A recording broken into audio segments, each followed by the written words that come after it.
Welcome back to Great Day.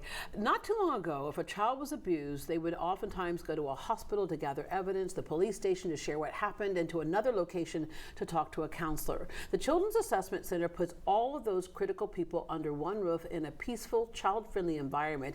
It can be the first step in the healing process. Carrie McCracken with the Children's Assessment Center is here to share what else they do to help kids overcome the trauma and the signs that a child needs help and also prevention. All right, Carrie. You're a former Harris County Assistant District Attorney, so you've seen a lot of things. You prosecuted misdemeanor and felony cases and later worked as a criminal defense attorney. You've seen both sides of that. Why did you end up at the CAC? What attracted you there? Well, I know you have a relationship with Elaine Stolte, the director before me, and she was very persuasive. Yeah, she was. She was very persuasive. When Elaine asks you to do something, you say yes. So she was the director before me, a very passionate person. And the CAC, we last year celebrated our 30th birthday, but we've actually been there a little bit longer, and she was there for most of it. So she grew up from a very small center to a large one. And she knew she was getting close to retirement, asked me to come on as assistant director. I resisted as long as I could. But, you know, people often don't even, because I did most of my career as a criminal defense lawyer, as you mentioned, and a lot of people don't understand that connection. But I can tell you I did a lot of indigent defense, and a lot of my clients were where they are because they had had some kind of childhood trauma, not necessarily sexual abuse, but childhood trauma that they never got any help for. And you see what happens on the back end. Is, you know, a lot of times when we see people who do bad things, you know, what we call criminals, you look back at their upbringing and there's something there. You think, what would have happened if that was addressed and resolved back then? Because it comes out sideways later when it's never resolved, right? But one of my most memorable is somebody told me, yeah, I saw my dad murder my mom. And I said, did you get help for that? No. Wow. And of course they were trying to cope with drugs and, you know, all the things. And one of the things that, you know, oftentimes happens when children are abused, we have a tendency to think that they'll just get over it. It's okay, just love them. Let's love them extra, right?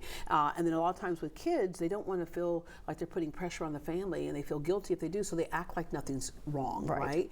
And when it really is. All right, the CAC, I shared a little bit about what they do, but take us through the realization that something had to change. And that was, you mentioned, over 30 years, so 1991.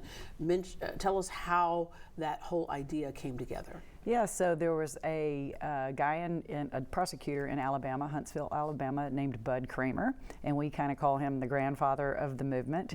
So at the time, he went on to be a congressman, but he was a prosecutor, and he was like, I keep losing my cases because by the time these children are getting to court, they are highly impeachable because they told you this story, they told you this story, they told you this story. Human nature, right? Yeah. If I told you about my last vacation. The abuser has also had a chance to tell them to tell a story. Yes. So he got together with other professionals and really looked at the system and was like, this system isn't prepared for child victims. We are not doing right by them. We are further traumatizing them by taking them to all these different places. So what if we built one center where the children and families could come to one center, get all the services they need under one roof, so that we are not continuing to traumatize them with the process. We say all the services. You'll have FBI there. You could have, if necessary, right? You'll have. Yes, so we have 60 partner agencies, but a group of them, several of them co-locate with us. So we have about 40 HPD officers, about 30 Sheriff's Department, we have CPS, we have the county attorney, the district attorney, all one or two representatives or several in the building. So we do our work collaboratively. Yeah, and all people who are really cognizant of a child and how a child incorporates and metabolizes information and questioning. And if you've ever been to the CAC, it looks like a daycare. It looks like somebody said that's like, and I say daycare because it's in the rooms that these kids will be in. It'll be like the bright colors, the fun space, and for them to do things. Yeah, so we are accredited by National Children's Alliance and CACs of Texas. And one of the first bullets that we have to hit, the 10 standards, are child-friendly location. Because again, we want that healing to start the second that child walks in the door, because they have been through something traumatic. They may have gone through it a year ago. Many children, outcry is delayed. So, but they finally got their voice. And so they need to walk through the door and instantly go, okay, these people are going to take care of me. Trust. Yes. Right? Comes down to trust. All right.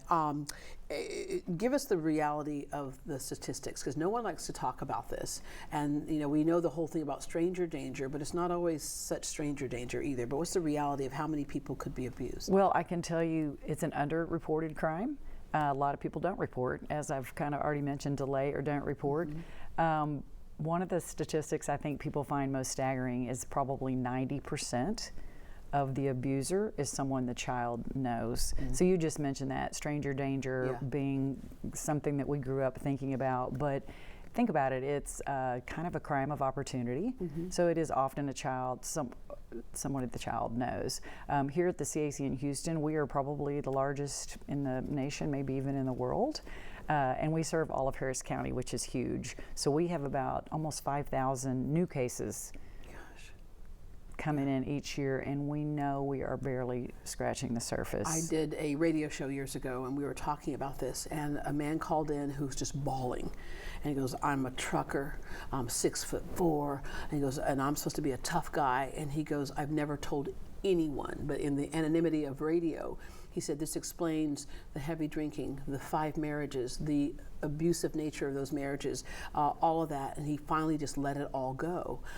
So explain to us, so who is the CAC for? We know that the children, but you mentioned families as well, but there are other people who are experiencing that trauma who just now kind of realize it's come to light. Can they access help too? Well, or at Texas least law requires, and so the Texas Family Code actually sort of structures how an advocacy center in Texas works, but it requires that, well, different part of the code requires that all sexual abuse has to be reported, right? So our clients are referred to us by either law enforcement or CPS. So even if somebody calls me today, I say, you know, we're gonna have to go through this step first.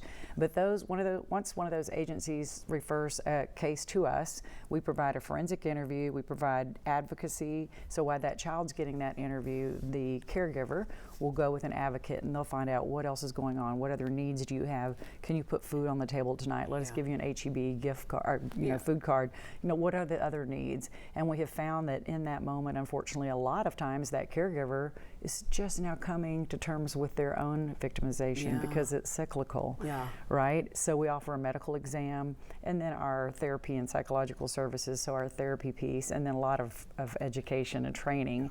But you asked about who we serve. We serve typically children up to 17. We also will serve developmentally delayed adults, and our focus is sexual abuse, but also serious physical abuse.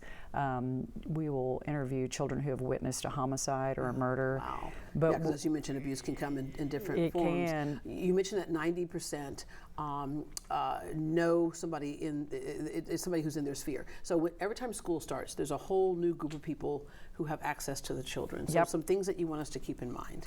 Well, first of all, school's starting, exciting, you know. So I want it to be a happy, productive, great time that they look forward to. So we don't want to scare them today, right? We don't want to scare the parents. Just prepare, don't scare. Talk to your kids. So, you know, first of all, they grow up over the summer, but they also forgot what they learned the year before. So the conversations with their kids are like all the time. Back to school's a good time to refresh that, but talk to them about boundaries. Like, so when you get to school, you know, let me know who your friends are. Let me know who your teachers are. If something doesn't feel right, look right, sound right, talk to me. And if your kids are on social media, you make sure you're right on top of it with them. Exactly. Be one of their friends, right? Well, and parent and teachers should not be talking to your kids. They shouldn't have their cell phone numbers. They shouldn't be sending pictures. Email to the parent. Not on Instagram, none of that. Okay, red flags. Red flags, so many things. If your child all of a sudden doesn't want to hang out with an adult they used to love to hang out with, that tells you maybe something's going on. If your child drastically changes their habits, like they love going to school or they love going to baseball practice, but all of a sudden they don't. If your child starts not sleeping at night, change in hygiene, moodiness, appetite.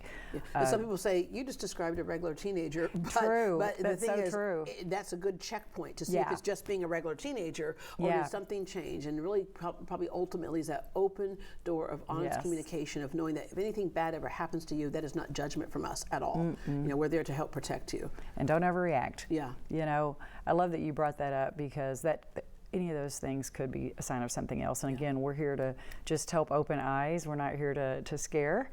And when you said don't overreact, because sometimes the child can take that as, I did something wrong. I don't want to upset the apple cart. I don't want to upset the family, right? So don't overreact. Just say, okay, let's sit down and talk about this. And the calmer you are, the more likely they are to come forth with something that you can get resolved. Exactly. And again, you know, I know people talk to them when they're driving them to school, because guess what, they're captive. Yeah, that's right. So they just make it part of an ordinary thing, like, what'd you have for lunch today? Yeah. Did anything weird happen today? Yeah. And just, the conversation's going to change as a child ages, but when they're little bitty, just talk about body parts and boundary and safety, and use the right words. Yeah.